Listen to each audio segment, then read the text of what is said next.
أعزائي المشاهدين، نرحب بكم مجددا في برنامج الحد الأدنى، حيث نواصل تقليب أوراق التاريخ حول الحضارة السودانية القديمة في متحف المصريات بمدينة ميونخ. يسعدنا أن نصحبكم في جولة عبر التاريخ، حقب تاريخية متنوعة وثرة وعميقة تكشف عن عمق هوية هذا السودان العظيم.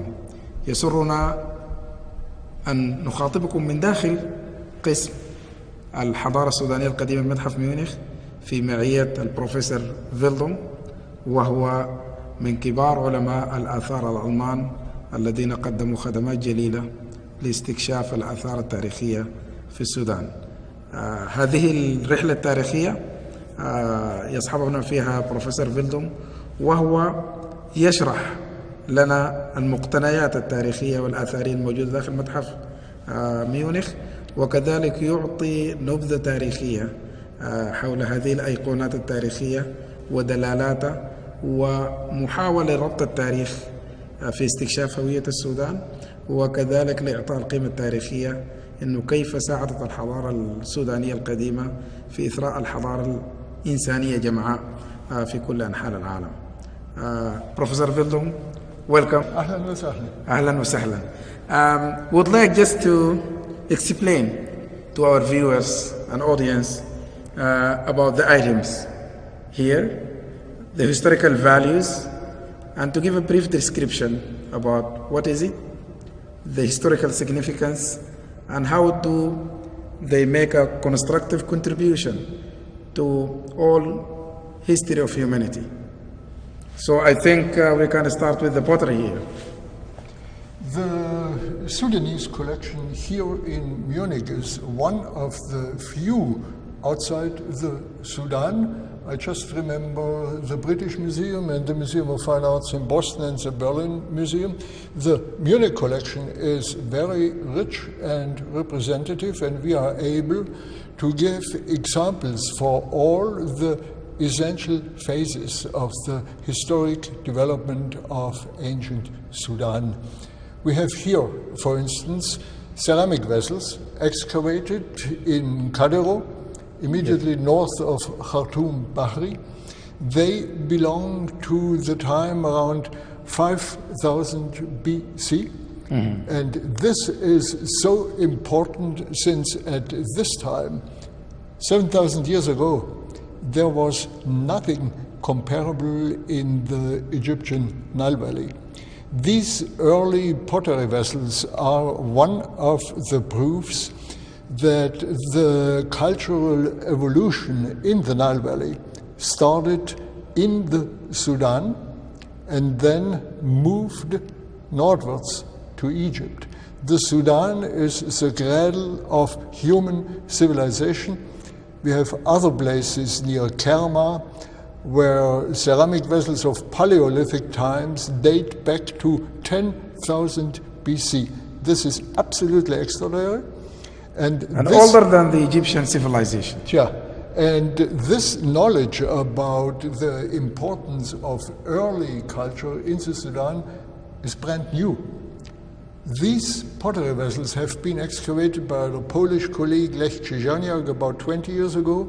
The most recent research in El Barga near Kerma date 2 or 3 years back and have given this very early date. This is a revolution in the archaeology of Africa. أعزائي المشاهدين، تحدث البروفيسور فيلدوم في القسم الأول في شرح مقتنيات هذا المتحف من الحضارة السودانية القديمة عن قسم الفخاريات، وهي واحدة من أرسخ وأهم المقتنيات التاريخية التي تؤكد عمق وقدم الحضارة السودانية. وأكد في حديثه أن الحضارة السودانية تعتبر أقدم من الحضارة المصرية، لأن هناك فخاريات تعود إلى ما قبل 10,000 سنة قبل الاكتشافات المصرية التي يعود أقدمها إلى 7,000 سنة من قبل. نحن الآن أمام قسم الفخاريات، أيضا ما يسمى بالمجموعة الثالثة، أيضا التي اكتشفت في السودان بين الشلال الأول والثاني يحدثنا عنها أيضا حول الأهمية والقيمة التاريخية لهذه المقتنيات والفخاريات في حضارة السودان القديمة. So this is group C between first and second cataract. Ceramic vessels, pottery vessels, are one of the essential means of cultural expression in the Sudan. This is very important since we don't have written sources of this time in the Sudan.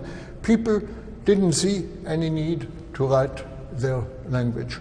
Oral communication was not only sufficient, but it was superior to written sources. Written sources can get lost. So it is a cultural expression. It's a cultural expression. Pottery in Nubia and the Sudan is much more than pieces of practical use. They are in their shape, they are in their decoration, artistic expressions. And pottery, from the very beginning in the 5th millennium, the 10th millennium BC, to post-Meroitic times, has always been a leading and characteristic feature of cultural evolution. And here in the so-called C group pottery, we have pots of very beautiful shape and very detailed decoration, incised patterns filled in white color. The denomination of this pottery as C group goes back to an American excavator, Mr. Reisner, since he wanted to classify the different kinds of pottery. He called the first group here to the left A group. Then he has invented, as we know nowadays, non-existing B group, then the C group. C group now. And at the end, finally, the X group. Malish. This is now the terminology in archaeology, and these C group vessels are really little artworks characteristic for the evolution of civilization. You see, the people at this time, and also in later centuries, didn't use writing as a means of cultural expression. They appreciated oral communication and not written communication. And we can say the evolution of pottery in Nubia and the Sudan is one of the essential guidelines of culture. But I could see, Professor Vildon, that there is a clear distinction and differences between the Egyptian shape of pottery in Sudanese civilization and the Sudanese type of pottery and vessels here. So this is it an indication that is the ancient Sudanese civilization was more active, was more independent, has its own identity, independently than the other civilization? Absolutely. First, we have similar features in ceramics in other African civilizations through the millennia. Some years ago, we had a tiny exhibition where we have confronted Sudanese pottery of different epochs with pottery from Central and Western Africa, Nigeria, for instance, from the Munich Museum of Ethnography. يواصل البروفيسور فيلدون شرح المستفيض لمقتنيات الحضارة السودانية من داخل متحف ميونخ للمصريات. وفي قسم الفخاريات تحدث حول الأهمية والقيمة التاريخية للفخاريات، وأكد السودانية القديمة، وأكد على أنها تعبير ثقافي، هي ليست فقط للاستعمالات المادية، ولكنها تحمل معنى ثقافي عميق حول قيم الناس وعاداته وتقاليده وتصور إنسان السودان القديم ونظرته للعالم من خلال شكلها، من خلال ألوانها، من خلال التعبيرات الثقافية التي تبدو على منمنماتها وزخارفها. نحن الآن نواصل الحديث في قسم الفخاريات، ونقف على الفخاريات في العصر المروي القديم في مقتنيات متحف ميونخ. ولعل الميزة الأساسية أن التكنولوجيا المستخدمة في ذلك الزمان كانت متقدمة على كل الحضارات الإنسانية الموجودة، وبالنظر الدقيق لشكل وحجم واستدارة هذه الفخاريات تحدث أو سيتحدث البروفيسور فيلدون على أنها كانت خفيفة الوزن، كانت متسقة الشكل، كانت تحظى وتتمتع أيضا بزخارف فنية جميلة جدا تؤكد على أصالة الحضارة السودانية القديمة. This is the Karma civilization and pottery collection. The Kerma period, the kingdom of Kerma, the most ancient independent kingdom of Africa, from 2500 to 1500 BC, has produced the most beautiful pottery vessels ever made in Africa. These vessels of perfect shape and perfect pottery technology, burned at very high temperature, are simply the most beautiful pieces Africa can offer in this genre of ceramics. I used to compare them with Greek pottery of classic times. This is great. We are very happy to have these pieces here in Munich. They are gifts by the Museum of Fine Arts in Boston.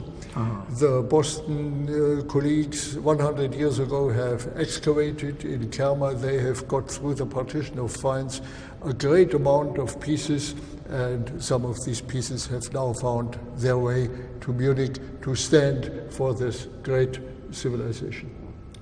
This is great. تحدث البروفيسور فيلدون أيضا حول الخصائص الحضارية والفنية والثقافية لحضارة كرم القديمة من خلال الفخاريات، وأن هذه المقتنيات تم يعني الحصول عليها من معهد بوسطن في الولايات المتحدة بعد تنقيب قبل 100 عام هناك، ويؤكد على أن هذه المقتنيات أو هذه الفخاريات تعتبر من أفضل ما أنتجته أفريقيا قاطبة في تاريخها، من حيث الشكل، من حيث الاستدارة، من حيث الزخارف والألوان، ومن حيث دقة الصناعة، حيث تم إنضاجه في درجة حرارة عالية. ومن حق حضارة كرم القديمة التي اعتبرها حضارة من أكبر الحضارات الأفريقية التي كانت مستقلة تتميز بخصائص كبيرة جدا، أفضل ما أنتجته أفريقيا في الحضارة الإنسانية. يؤكد بروفيسور فيلدون أنه هذه الصناعة والتكنولوجيا التي كانت متفوقة على جميع الحضارات اللي كانت موجودة، وهو أيضا يقارنها بما أنتجته الحضارة الأفريقية القديمة في هذا الجانب. نواصل تقليب صفحات التاريخ المشرق للحضارة السودانية القديمة من داخل متحف ميونخ في صحبة البروفيسور فيلدون، وهو يشرح لنا مقتنيات الحضارة السودانية من داخل المتحف. نقف الآن على عصر هام جدا في عصر الحضارة السودانية القديمة، وهي مملكة نبتة. وخلال هذه الفترة استطاعت الحضارة السودانية القديمة أن تمد سلطانة على كل منطقة حوض النيل، حيث كانت مصر جزء من سلطانة وحكمة في ذلك الوقت. نستعرض هذه المقتنيات التي تشرح طبيعة تلك الفترة التاريخية مع بروفيسور فيلدون. This is Kingdom of Nabta time. So can you explain to us the collection here and their historical significance? The special significance of these monuments of the Kushite and Napatan period from about 1200 to 300 BC lies in the expansion the Sudanese civilizations have known to the north.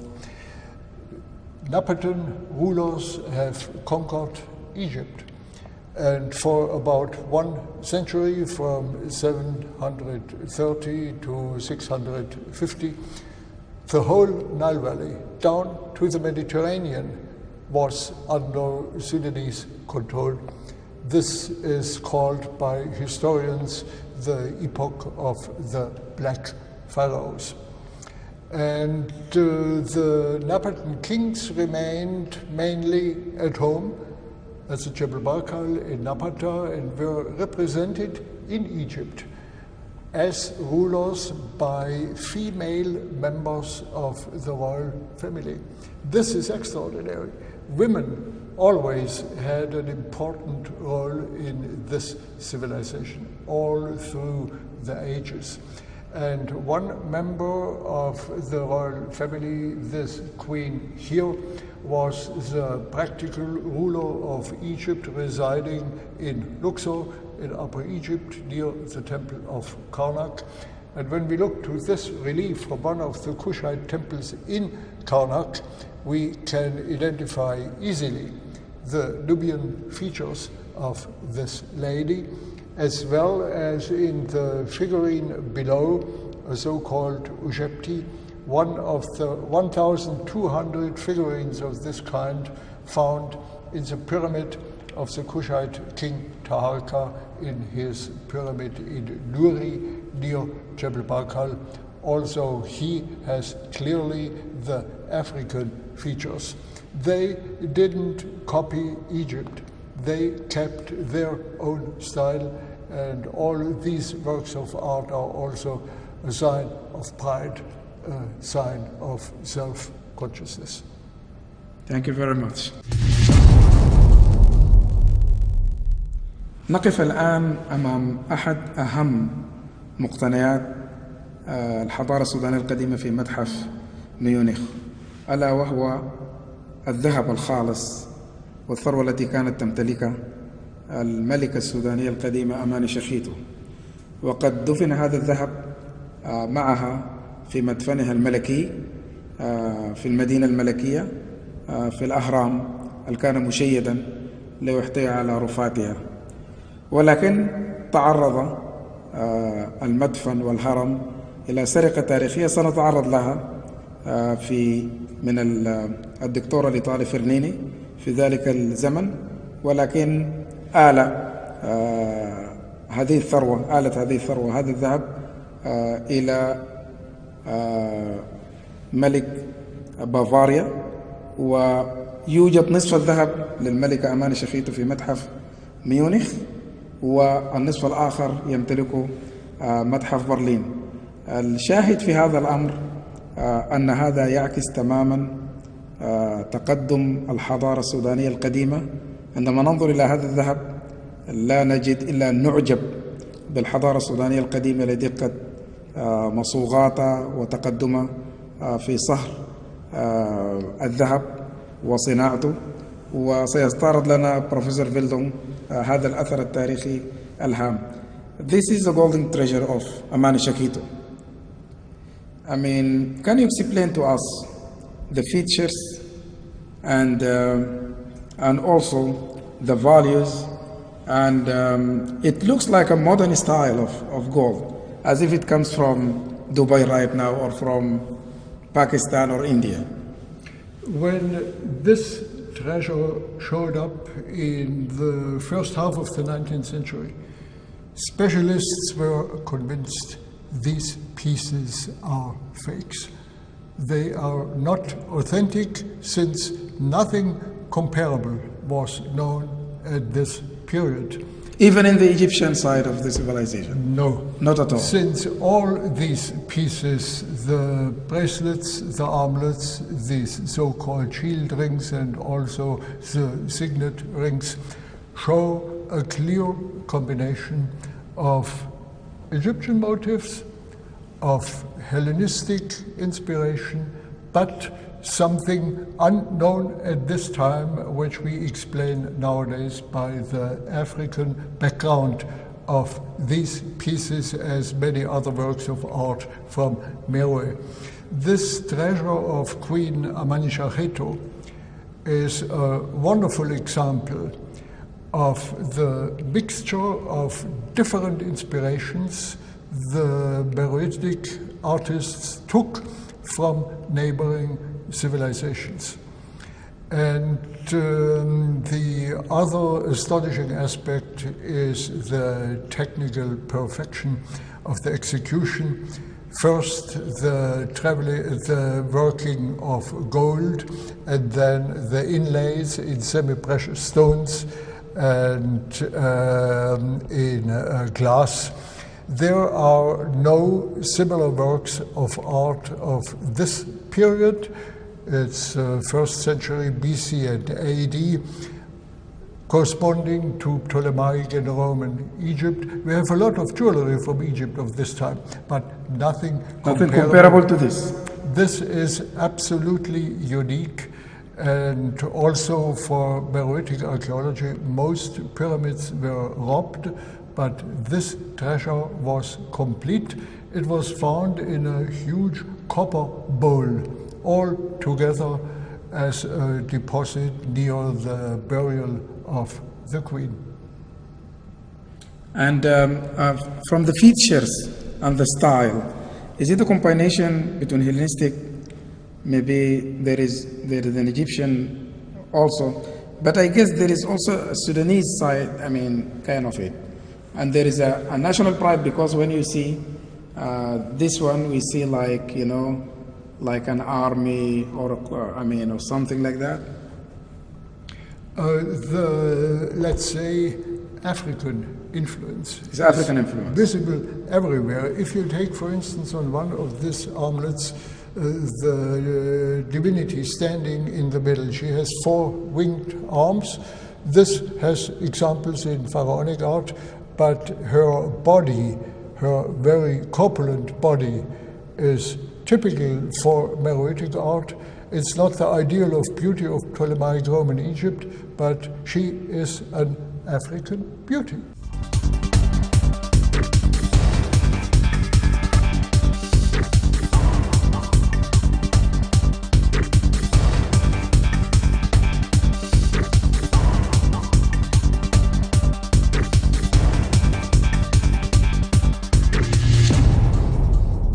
أثر الملكة أماني شخيتو كان كبيرا ومؤثرا وفاعلا في مد سلطانها على كل المنطقة. إحدى كنداكات السودان العظيمات.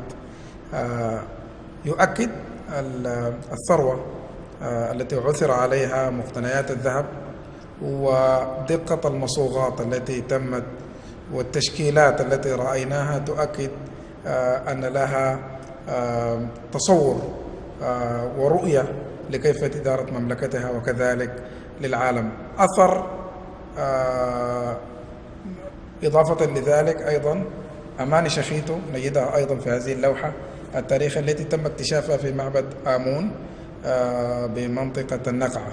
عثر على ذلك البروفيسور فيلدون يشرح لنا هذا المقتنى الأثري الهام.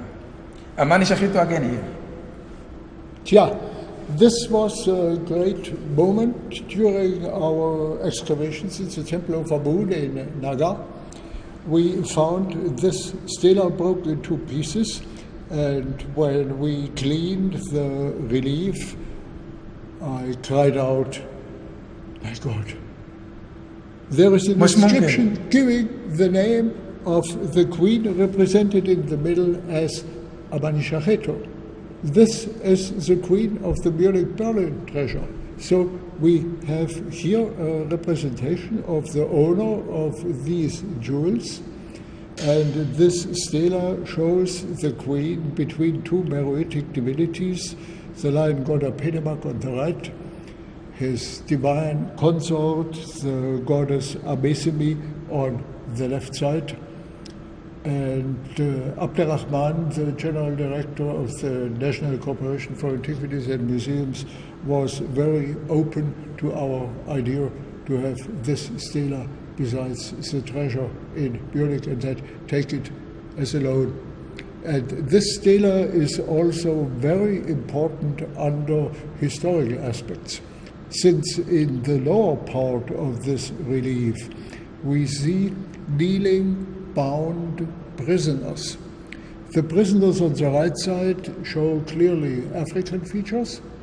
These are the enemies of the Meroitic kingdom in the south, but the one kneeling... They surrender. Yeah, and the one kneeling on the left side has a helmet and a large nose, completely non-African, and he bears an inscription in Meroitic signs calling him Tameya. This means in Meroitic language the white man. This is a Roman soldier, so the queen is standing on a bound Roman prisoner and on bound African prisoners. She is ruling the whole world. من النقاط الهامة التي شرحها بروفيسور فيلدون في هذا الأثر التاريخي الهام واللوحة التي تشتمل على صورة الملكة أماني شخيتو، أنها رغم ملاحة تقاطيعة لكنها كانت أيضا ملكة قوية.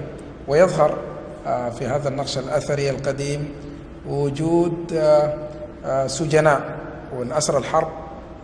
الملامح الموجودة كما ذكر هي ملامح أفريقية موجودة، ولكن هناك يعني صور لجندي يرتدي أيضا خوذة وأنف معقوف، مما يعني أنه كانت تعني في الحضارة المروية القديمة وفي اللغة المروية القديمة أنه الرجل الأبيض.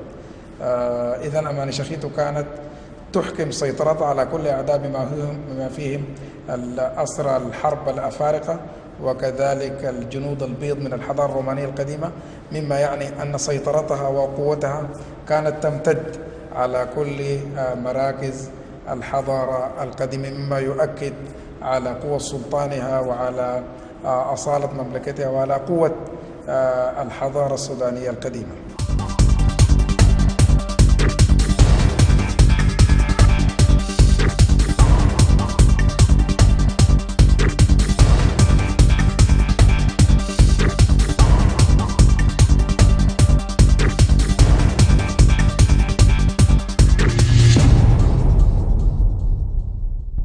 نواصل الحديث حول فخاريات العهد المروي القديم، حيث تم اكتشاف هذه الزخارف وهذه الألوان حديثا في منطقة النقعة بعد الاستكشافات الأثرية الكبيرة، وهي تؤكد على أن هناك خصائص مستقلة بالحضارة السودانية القديمة تنعكس على الألوان والأشكال والزخارف التي توجد في هذه الفخاريات. And this is another example of the pottery in the Meroitic period. So what is the difference between what we have seen before and this one in shape and decorations? The essential development in these pottery vessels of Meroitic times, about 300 BC to 350, 400 AD, is first the great variety of different motifs, and second, the colorful execution. This is a real picture book of Meroitic civilization. We have religious symbols, we have animals, we have plants, different pottery techniques. Down there, for instance, the so-called eggshell ware, since the walls of these pots are just 1 or 2 millimeters thick. This is high art of pottery production. There is nothing of equal quality in Egypt. The pottery of Meroitic times is one of the most important groups of objects for iconography and style. And this is from the Amun temple. I mean, this wall coloring and decoration. Yeah, this is another example of painting in Meroitic art. These paintings were put on mud plaster. The mud plaster was put on the unburned brick walls of the Amun temple. And we have here fragments of life-size or almost life-size figures. On the left side, a fertility god, so-called Nile god. On the right side, the arm of a royal figure with beautiful jewelry, immediately comparable to the jewels of Queen Amani Shareto. And these paintings are preserved by an accident, since the Amun temple collapsed at about 200 AD, most probably as a consequence of an earthquake. and when it collapsed, a fire broke out in the ruin, and this fire made the mud plaster on the walls to ceramic, and therefore it survived 2,000 years. Otherwise, it wouldn't be preserved. We have still hundreds of fragments of wall paintings. They will be restored and put together in the near future and will give us a very, very rich idea of the paintings on the wall of the temple. This is one of the few preserved examples of wall painting in Meroitic architecture in general. Thank you very much. This is important. Then we move to the script of Meroe and the writing over there. And this is, I think, very unique as well. Is there a difference between hieroglyphic language and Meroitic language that is in this script? We have first two different kinds of Meroitic script. This one, the so-called cursive Meroitic, and second, on larger monuments, hieroglyphs. The Meroitic script consists of just 23 different signs. So it is a script to write the sound of the spoken language. This is a big difference to the Egyptian system. The Egyptian writing system consists of a basis of 750 different signs. Not only phonetic signs, but symbolic signs, determinatives, ideographic signs, and so on. The Meroitic writing system is rather simple. But nevertheless, it was deciphered only in the beginning of the 20th century by an Englishman, Mr. Griffith. He found the key to read Meroitic texts. We can read nowadays the texts, but we cannot yet translate them. Since we don't know, or we didn't know until recently, to which family of languages the Meroitic language belongs.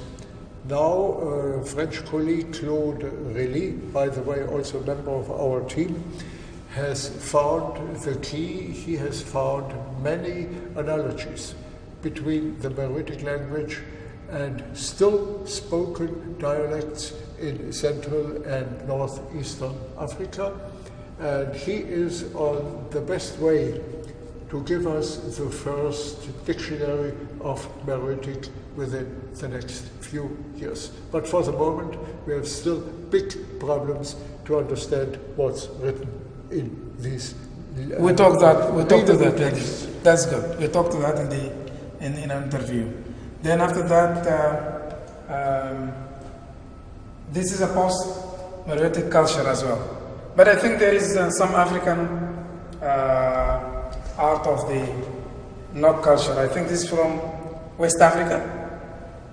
It's true. It looks perhaps a little bit similar to some Meroitic sculptures, but it's clearly not Meroitic. But we have decided to exhibit these two examples of African sculpture of the last centuries before Christ, coming from Nigeria, from the so-called Nok civilization, to give our visitors an idea of the African background of Meroitic art. This is just an invitation to look across the borders of the Meroitic kingdom to the African continent. Thank you very much.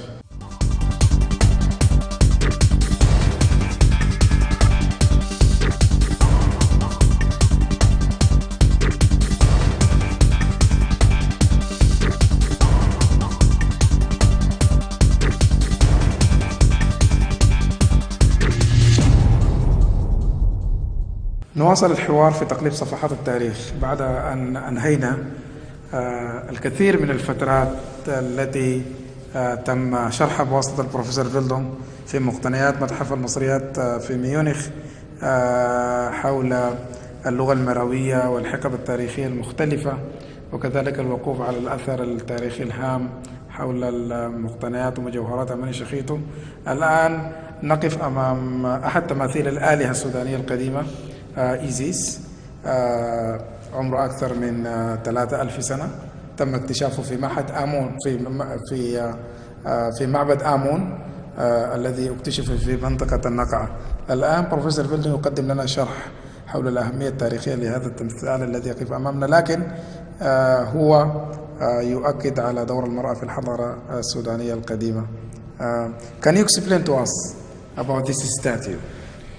This statue of Isis, excavated by our mission in the temple of Amun at Naga, is important under at least three aspects. The most important for us is that it is here in the museum as a loan of the Antiquities Department of the Sudan. We are very, very grateful to have the opportunity to show this piece. Since, second, it's one of the most beautiful examples for the function of Meroitic art as a combination of different inspirations. The rectangular basis and the back pillar behind the figure are pharaonic elements. The dress and the hairstyle are purely Hellenistic. This is the Isis type of Alexandria, but the short legs and the broad hips are an African feature. This is not the ideal of female beauty of Ptolemaic Roman Egypt. Ladies in Ptolemaic Egypt were extremely slim. This is a different idea of the female body. And third, the circumstances of the find in the temple. The basis with the feet was in the original position where the statue stood 2,000 years ago on an altar in a side room of the Amun temple. The other parts of the broken statue were found in the following excavation years in different rooms of the temple. This means the statue was broken when the temple collapsed, and somebody has secured the different pieces in different parts of the temple, and we had the luck to combine these broken fragments 2,000 years later and to put them together. Unfortunately, we didn't find the head. It would be interesting to know if this Isis had a Hellenistic Roman European face, if she was the idealizing style of Ptolemaic Egypt, or if he showed African features. I'm almost convinced that her face was Meroitic African. Thank you.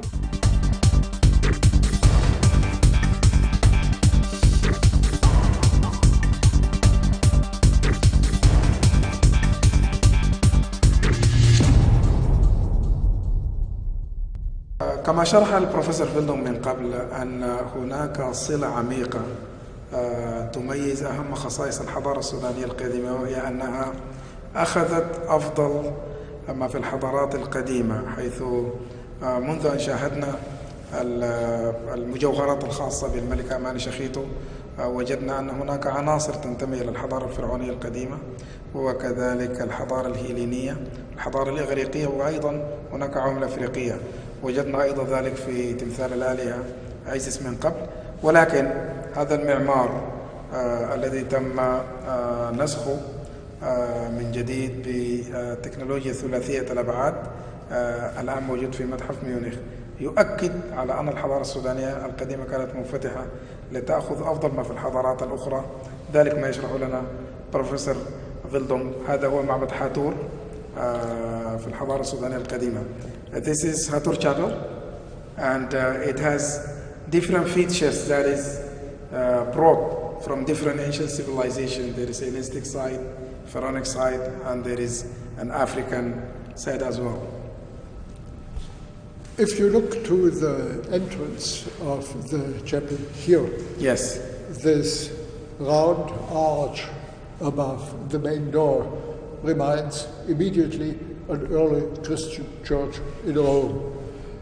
On the south side left and the north side right, you have in the middle a window with a cavetto cornice and the frieze of reo snakes from Egyptian architecture. And on the west side behind you have a typically Baroic door.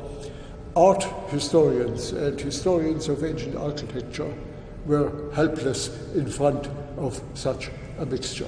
And what did they do to explain it? They have put this building at the very, very end of the Baroic kingdom as a kind of degeneration, and they dated it to 300 AD. Now, thanks to a tiny inscription inside, this building can be dated at about 50 AD. This means at the same time, when the Temple of Apenemak and the Great Temple of Amun were built, in other words, at the same period, at the same place, three completely different architectural styles were erected by the same people.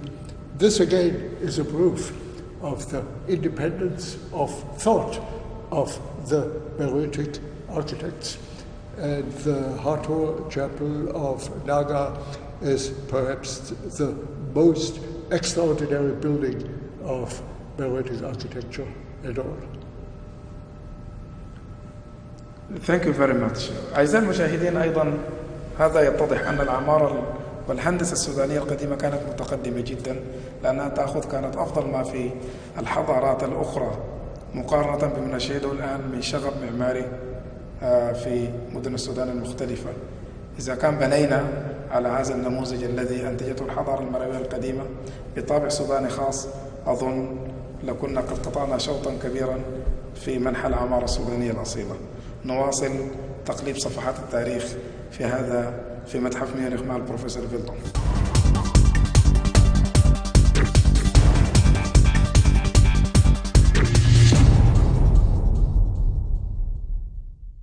نقف مرة أخرى أمام أحدى القطع الأثرية، وهي فن المنحوتات الذي اكتشف في الحمامات الملكية في عام 1904 ويعود إلى القرن الميلادي الأول، وهو يؤكد على أن هناك تصور لنموذج الجمال لدى المرأة المروية القديمة في هذا التمثال الذي أمامنا. بروفيسور فيلدون سيشرح الملامح الأساسية لهذا التمثال، ومن أين أخذ الخيال المروي القديم الصورة الجمالية للمرأة السودانية القديمة في هذا المنحوت. Can you explain to us the features and the characteristic of this statue? This female statue follows the example of the most famous Hellenistic female goddess in Greek art, the so-called Aphrodite from the island of Knidos, made by the great Hellenistic sculptor Praxiteles. This statue was so famous in antiquity that great Hellenistic and Roman cities wanted to have a copy to be put in public places, and Meroe, as the capital of one of the great kingdoms of the ancient world, wanted also to show its international standing by a Venus from Knidos. But they didn't buy a Roman copy in Alexandria or in Athens or somewhere in the Greek world. No. Typically Baroic, they ordered a Venus in a local atelier, in a local workshop, and Baroic artists working in Meroe followed the Hellenistic model and made it à la Baroique, al-Africaine, and so we have a highly interesting combination of a Greek type of statuary in purely Baroic style. ما يؤكده البروفيسور فيلدون في شرحه على أن هذا النموذج مستمد ومستلهم من الحضارة اليونانية القديمة، ولكن أن الصانع والفنان المروي القديم في مخيال الذي كان يمتد للحضارات ومفتوح على أفق الحضارات الإنسانية القديمة، استطاع أن يصنع تمثال يؤكد على أصالة الحضارة المروية القديمة، حيث لم يستنسخ ما كان موجودا ولكن أضاف إليه من خصائص حضارته الذاتية الكثير، مما يؤكد على استقلال وأصالة الحضارة السودانية القديمة كما ذكر بروفيسور فيلدون. نواصل الحديث حول الحضارة السودانية القديمة في متحف ميونخ، ولكن من خلال العرض الذي نقدمه من خلال الشاشة. متحف ميونخ لديه ماكينة عرض إعلامية تؤكد على الحقب التاريخية المختلفة. سنشاهد ذلك في المتحف من خلال هذا العرض الذي سنقدمه بعد قليل، فابقوا معنا.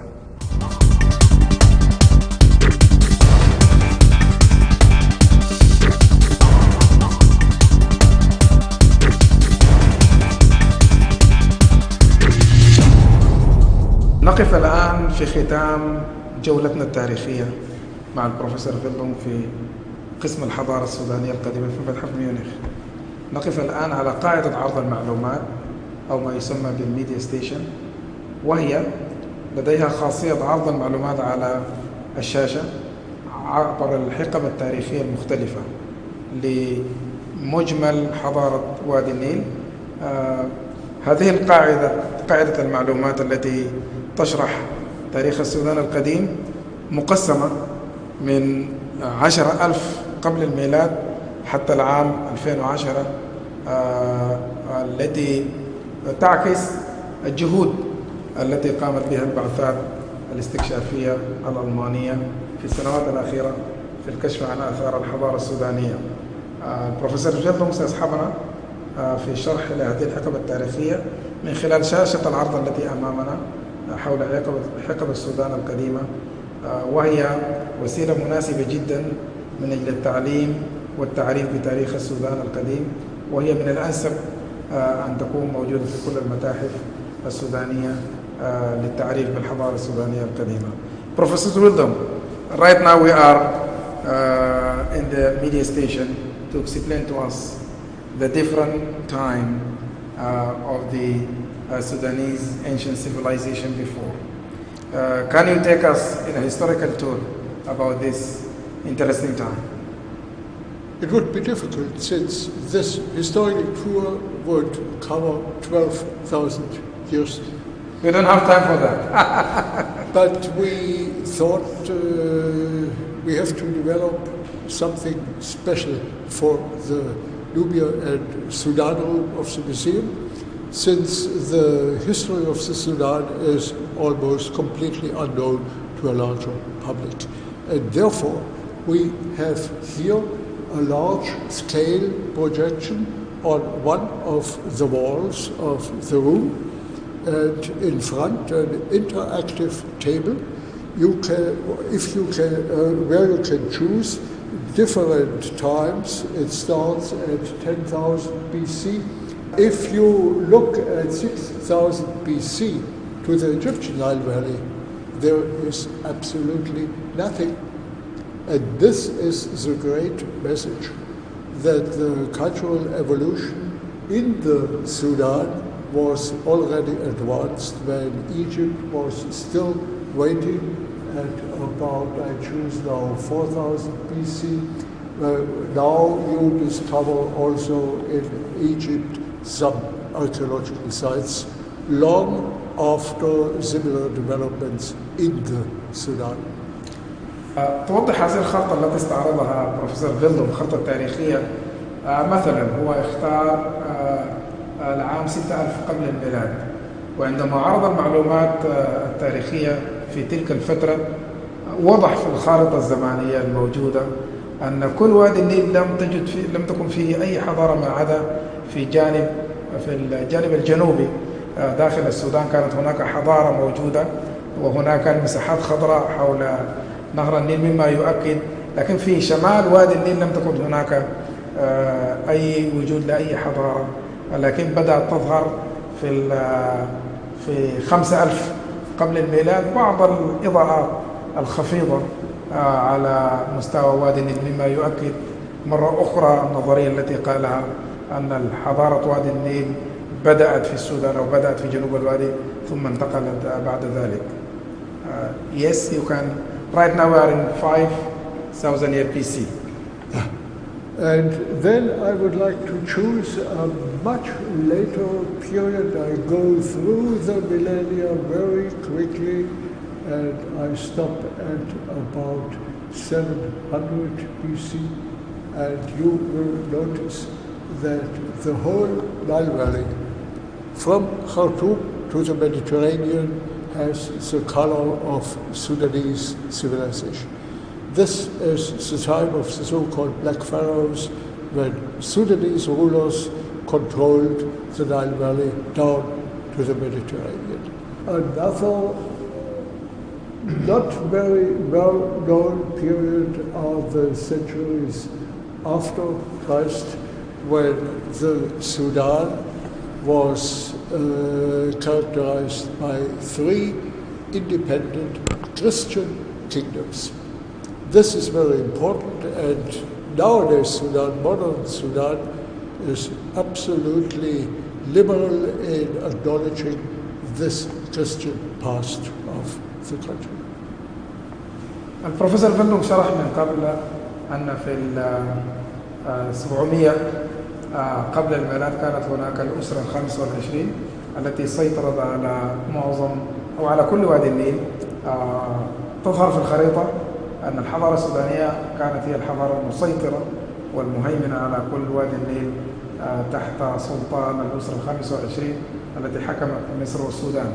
وكذلك توقف إلى العام 705 ميلاديا عندما قامت الثلاثة مملكات المسيحية القديمة. هي واضحة أيضا في الخريطة، مما يؤكد على أن هناك حضارة سودانية كانت راسخة وموجودة في تلك المنطقة. Then right now this is a 3 Christian kingdom in the history of Sudan. The last interesting and most actual point in this interactive chronology is, of course, the years after the separation and the independence of the Republic of South Sudan. And we have here on the table the banner of South Sudan to be actual. لم يكتفي هذا العرض بأن يقف على الحقائق التاريخية القديمة، ولكنه أيضا هو يعني عرض محدث، حيث حتى العام 2014 أظهرت الخارطة الحضارية الموجودة أكد على انفصال جنوب السودان كما هو واضح في الخريطة في العام 2014، مما يعني أن هذه الخارطة الزمنية هي تغطي فترة 12,000 سنة منذ قبل الميلاد حتى الوقت الراهن، حتى انفصال جنوب السودان.